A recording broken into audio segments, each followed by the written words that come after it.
Audio Jungle.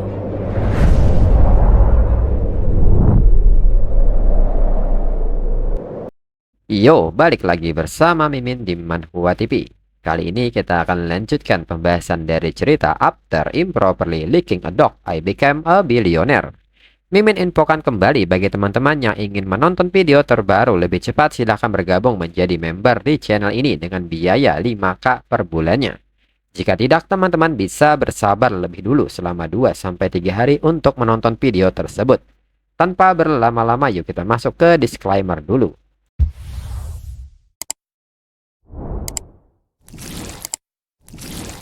Disclaimer, silahkan abaikan hal ini jika kalian sudah mengerti. Ini peringatan mengenai konten di channel ini. Video ini berisi alur cerita komik yang mempermudah bagi teman-teman untuk mengetahui isi ceritanya dan memahami alur ceritanya. Jika ada kesamaan tokoh, tempat, maupun isu yang sedang hangat, itu benar-benar tidak disengaja. Dan peringatan bagi teman-teman untuk tidak mencontoh atau meniru perkataan maupun perbuatan yang tidak baik yang ada di video ini. Karena cerita ini hanyalah fiktif belaka. Jika mengerti, yuk kita masuk ke ceritanya. Lalu penjaga pun memanggil ketua tim ini dengan nama Tuan Gu serta bertanya, apakah Tuan Gu kenal orang ini? Jika Tuan Gu menjawabnya, dirinya bisa mengizinkannya masuk sebentar. Tuan Gu pun seketika berpikir dan seketika mengatakan, jika Lin Xin berlutut dan memohon, dirinya mungkin akan mengizinkan Lin Xin masuk untuk tur singkat. Mendengar Tuan Gu berbicara omong kosong di depannya, Lin Xin pun mengatakan bahwa dirinya terlalu malas untuk membuang waktunya berbicara dengan omong kosong itu. Dan dirinya akan menelpon Su Ruo dan membuatnya keluar. Tuan Gu pun bertanya apakah Lin Xin kira dia pintar. Tapi apakah Lin Xin benar-benar berpikir bahwa Lin Xin memiliki hak untuk memanggil Ruo dengan nama lengkapnya? Lin Xin pun seketika bertanya mengapa harus demikian. Tuan Gu menjelaskan bahwa Su Ruo adalah salah satu wanita paling menakjubkan di Yanjiang. Menjalankan geng, memiliki skill mengemudi yang luar biasa dan latar belakangnya begitu kuat sehingga di luar imajinasi. Sedangkan Lin Xin bahkan tidak layak membawa sepatunya. Mendengar hal ini, Lin Xin pun agak kaget. Seperti itukah pandangan Tuan Gu kepada Ruo? Lalu rekan Tuan Gu pun mengatakan bahwa sekarang sudah jam 4. Mendengar hal ini, Tuan Gu pun mengerti dan bergegas pergi ke arena. Karena Ruo datang ke trek tepat jam 4 sore setiap hari untuk 2 putaran. Ini satu-satunya waktu yang bisa menunjukkan skill balap dirinya kepada Ruo. Dirinya tidak akan membuang waktu lagi untuk beberapa pecundang. Teman-temannya pun menyebut bahwa skill mengemudi Tuan Gu sangat luar biasa. Selama Tuan Gu mencetak rekor baru, Ruo pasti akan memperhatikan Tuan Gu. Kembali penjaga bertanya apakah Lin Xin mendengarnya. Bahkan nama Su Ruo bukanlah sesuatu yang dapat Lin Xin katakan secara sederhana. Tapi karena dirinya sedang dalam suasana hati yang baik hari ini, dirinya akan membiarkan Lin Xin untuk meluncur. Dirinya akan menghitung sampai 3 dan segeralah pergi. Di saat penjaga mulai menghitung dan pada saat hitungan ketiga, tiba-tiba Ruo datang dan memberikan tendangan pemecah inti bumi. Hingga hal ini membuat penjaga hampir mati. Ruo pun menyebut bahwa penjaga mempunyai keberanian untuk meletakkan tangannya kepada Lin Xin. Segera Ruo meminta kepada anggotanya untuk menyeret penjaga ini sekarang. Dia telah dipecat. Mereka pun mengerti dan segera menyeret penjaga ini keluar. Penjaga dengan tangisnya memohon kepada Ruo untuk diberi satu kesempatan lagi. Mereka pun meminta penjaga menganggap dirinya beruntung tidak dikirim langsung ke rumah sakit. Kali ini hanya karena reputasi Lin Xin. Mereka akan mudah bagi penjaga. Penjaga seharusnya bersyukur. Penjaga pun bertanya-tanya dalam pikirannya siapakah Lin Xin ini. Mengapa Ruo memperlakukannya dengan sangat baik. Dirinya benar-benar menyinggung seseorang yang menakutkan. Penjaga pun mengakui kesalahannya dan sangat menyesal dan meminta mereka untuk mengasihaninya. Lin Xin pun mengatakan bahwa dirinya sudah memperingatkan penjaga sebelumnya, tetapi penjaga tidak mendengarkannya. Dan sekarang itu bukan masalah dirinya. Ruo-Ruo pun meminta Lin Xin untuk melupakannya dan mengajak Lin Xin membawa mobil wulingnya lalu diperbaiki. Kemudian berpindah ke arena balap. Saat ini seseorang tengah melaju di trek tersebut dan ternyata itu adalah Tuan Gu. Tuan Gu pun bertanya kepada teman-temannya bagaimana hasilnya. Teman-temannya pun menyebut bahwa itu luar biasa. Tuan Gu mencetak rekor tertinggi hari ini. Ruo-Ruo pasti akan memperhatikan Tuan Gu sekarang. Tuan Gu pun merasa bahwa hari ini dirinya dalam kondisi yang sangat bagus. Di samping itu, orang-orang pun bertanya-tanya siapa pengemudi itu. Dia sangat cepat. Mereka pun menyebut bahwa ini seperti yang diharapkan dari kapten tim balap kota Shanghai. Lalu di saat itu Tuan Gu pun menilai bahwa ini adalah waktu yang sempurna. Ruo-Ruo mungkin berdiri di belakangnya sekarang mengagumi skillnya. Dan nyatanya Ruo-Ruo sendiri saat ini berjalan bersama Lin Xin tanpa memperhatikan Tuan Gu sama sekali, dan ini membuat Tuan Gu sangat kaget. Tuan Gu segera berlari menyusul mereka dan meminta mereka untuk menunggu. Tuan Gu segera menegur Lin Xin yang berani berdiri sedekat itu dengan Ruo-Ruo. Lin Xin pikir siapa dia? Apakah Lin Xin pikir layak memegang tangan Ruo-Ruo? Tuan Gu pun segera meminta Lin Xin untuk menjauhkan tangannya. Lin Xin pun seketika bertanya apakah Tuan Gu tidak punya otak. Kembali Tuan Gu menyebut Lin Xin sebagai pecundang. Apakah Lin Xin benar-benar bisa berbicara di sini? Tuan Gu pun bertanya-tanya ada apa dengan keamanan hari ini. Membiarkan seseorang seperti Lin Xin menyelinap masuk. Tuan Gu pun meminta Lin Xin untuk keluar sekarang atau dirinya yang akan membuang Lin Xin sendiri. Mendengar kata-kata ini tanpa basa-basi, Ruo-Ruo mendekat dan seketika memukul Tuan Gu. Pukulan ini pun membuat Tuan Gu syok. Begitu juga dengan teman-temannya. Ruo-Ruo pun bertanya apakah Tuan Gu pikir Tuan Gu dapat berbicara dengan Lin Xin seperti itu. Tuan Gu sepertinya memiliki keinginan untuk mati. Tuan Gu pun mengatakan bahwa dirinya tidak tahu apa kebohongan yang Lin Xin katakan. Tetapi Ruo-Ruo telah dibodohi. Dia hanya seorang pria pengirim barang yang mengendarai mobil wuling yang rusak. Dia tidak punya urusan di sini. Ruo-Ruo pun seketika bertanya apanya yang rusak. Apakah Tuan Gu berbicara tentang dirinya sendiri? Memamerkan kekayaannya di depan Lin Xin itu sangat konyol. Seluruh arena balap ini adalah hadiah dari Lin Xin. Tuan Gu pun kaget mendengarnya dan menyebut itu tidak mungkin. Ruo-Ruo pasti berbohong. Ruo-Ruo pun menambahkan bahwa mobil GT milik Tuan Gu hanyalah bernilai beberapa juta. Dan Tuan Gu tidak perlu repot-repot memamerkannya.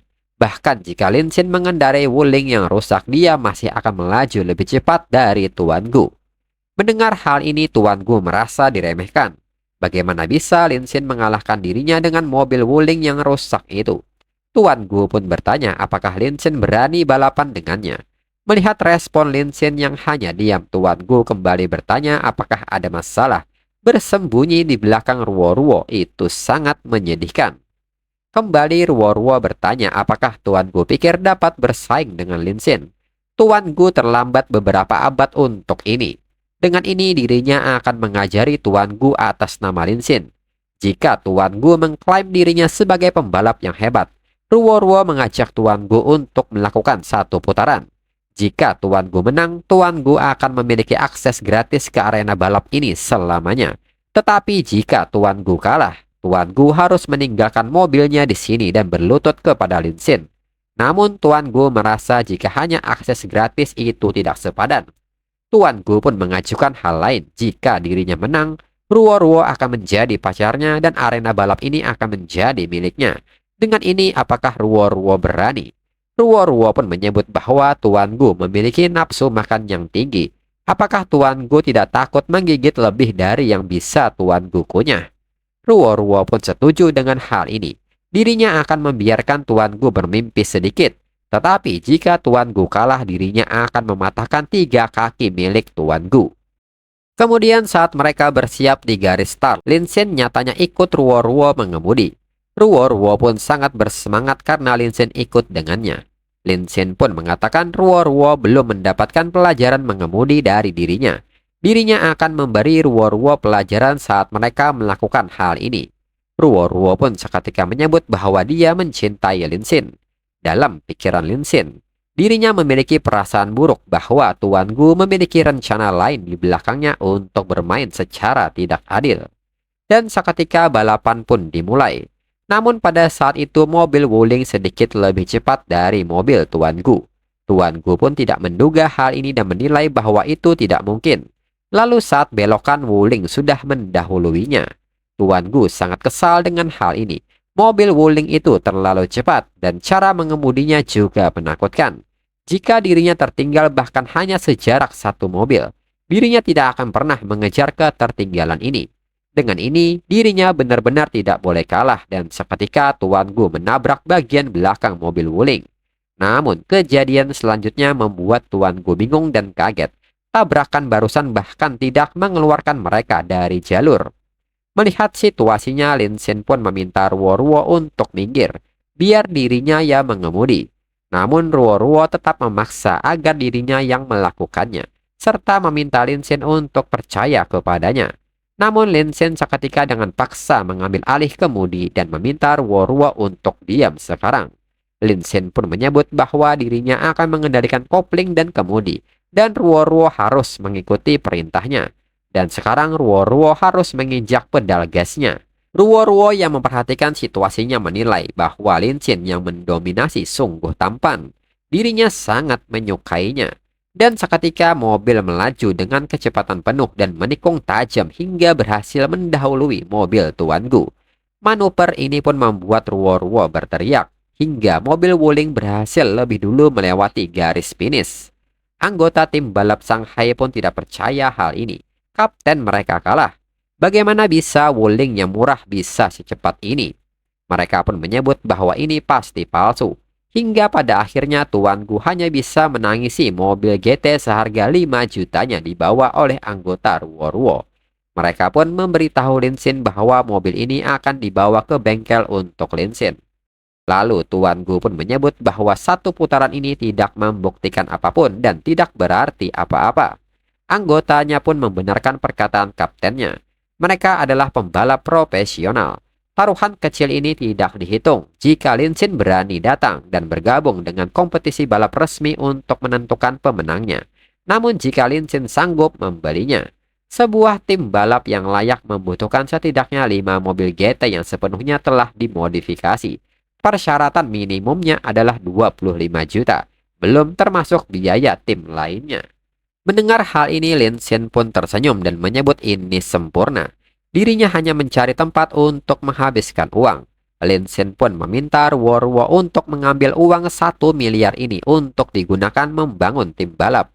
Dirinya tidak butuh spesifikasi terbaik, dirinya hanya ingin yang termahal. Dan seketika Ruo-Ruo sudah menerima uang 1 miliar ini. Dan seketika Ruo-Ruo mencium Lin Xin dan menyebut Lin Xin sangat luar biasa. Dan di saat yang sama tingkat kesukaan Ruo-Ruo bertambah 5%. Dengan ini tingkat kesukaan Ruo-Ruo menjadi 94%. Sistem pun mengucapkan selamat kepada Lin Xin karena telah menyelesaikan misi serangan balik tahap pertama.